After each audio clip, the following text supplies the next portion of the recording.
you're wrong.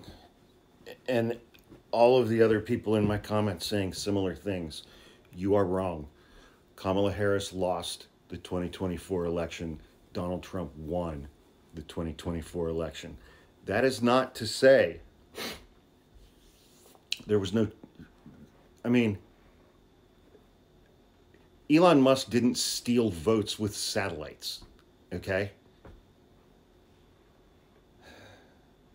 There was no outright cheating like that.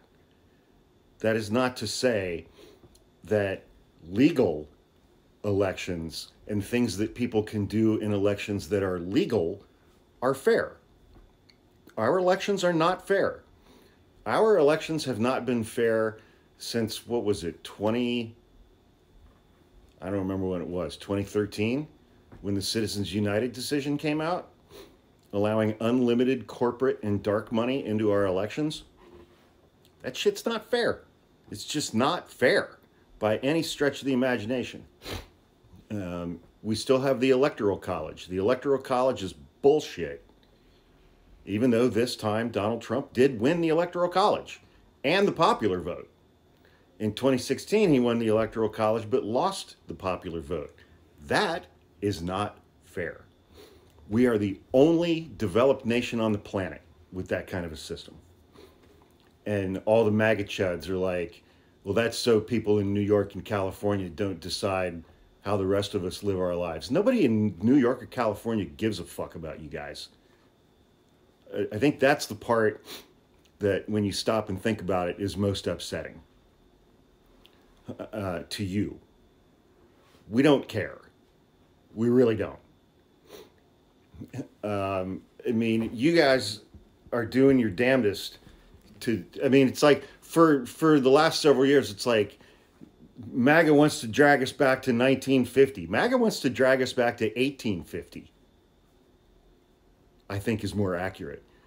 But it is, getting back to this point, it is legal for Elon Musk to donate $300 million to Donald Trump's campaign PACs. That is legal. Is that fair? Doesn't seem that way to me.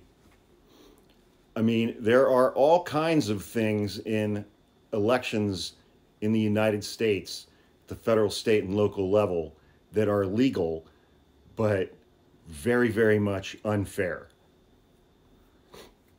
You know, is it fair in 2025 that Wyoming, with a population of less than 600,000, gets the same number of United States senators as California, with a population of 40 million?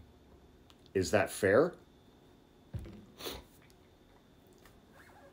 There's a lot about our system that was set up without fairness being the number one priority.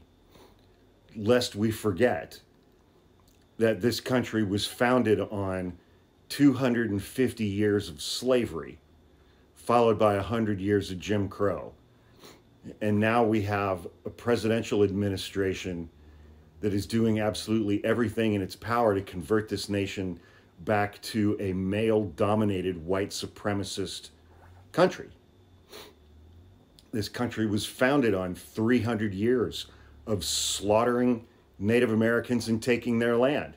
That was legal. Slavery was legal. You know, this country was founded on women not being able to participate in our politics, not being able to vote. That changed when we had Susan B. Anthony, but Susan B. Anthony only fought for white women to be able to vote. She didn't fight for black women or Native women to be able to vote in the United States. Their right to vote wasn't enshrined until the early 1960s. So when you talk about legitimately or fair, that has very little to do with our elections in the United States. What matters is did Donald Trump win legally? And he did. And Kamala Harris lost legally, which goes back to my favorite point that I like to make about how that happened. A majority of voters in the United States of America are morons who vote from selfishness. And a not insignificant number also vote from racism and bigotry and misogyny and homophobia and transphobia and ableism. All of which is legal for your vote to be motivated by. If you're a racist and you want to vote for another racist, that's legal.